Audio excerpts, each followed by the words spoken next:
Chicken pastil na may kanin at ulam na. Paborito niyo rin ba itong chicken pastil? Sa sarap at timpla ng lasa nito, tiyak na magugustuhan niyo ito. At pwede niyo ito gawing pagkakitaan. Tara, umpisahan na natin agad. Kailangan lang natin dito ay 1 kilo ng chicken breast. Malalaki kasi itong chicken breast na nabili ko. Ilagay na natin ito dito sa ating kawali at lagyan lang natin ito ng tubig.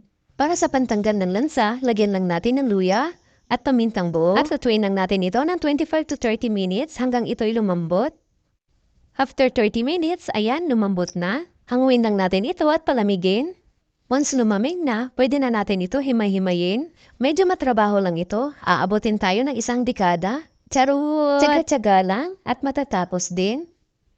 At dito sa ating kawali, maglagay lang tayo ng 2 cups ng mantika. Sa pagluluto ng chicken pastil, kailangan talaga maraming mantika. Once mainit na, ilagay na natin ang sibuyas. Sunod natin ilagay ang bawang.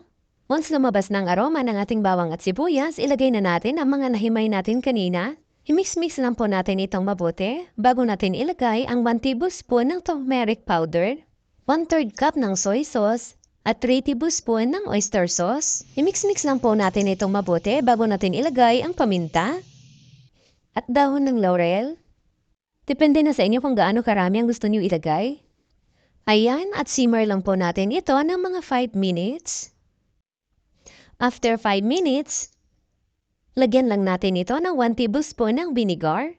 Ito ang sikreto natin para matagal mapanis itong chicken pastil natin. Hayaan lang natin ng 2 to 3 minutes bago natin haluin. Simmer ulit natin ito ng 5 minutes. After 5 minutes, lagyan lang natin ng 1 tablespoon ng brown sugar. Pang-balance lang sa lasa at alat nito. At ilagay na natin ang ating sili. Kung mahilig kayo sa maanghang, pwede nyo rin dagdagan ng chili powder. At simmer lang po natin ulit ito ng mga 3 minutes na lang.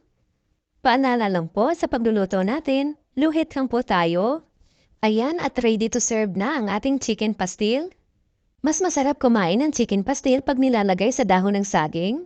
May kakaiba kasing aroma ang dahon ng saging. 2 paraan ang ituturo ko sa inyo kung paano ibalot itong chicken pastil. Sa sarap at lasa nito, hindi kayo mapapahiya dito sa recipe natin ng chicken pastil. Sundan nyo na lang po ang ginagawa ko. At kung umabot kayo sa puntong ito ng ating video, maaari po ba na pusuan nyo at i-share ang ating video? Malaking tulong na po yan para sa akin. Maraming salamat po. Pasensya na po sa mga hindi mahilig sa oily na pagkain, pero ang sarap talaga nito.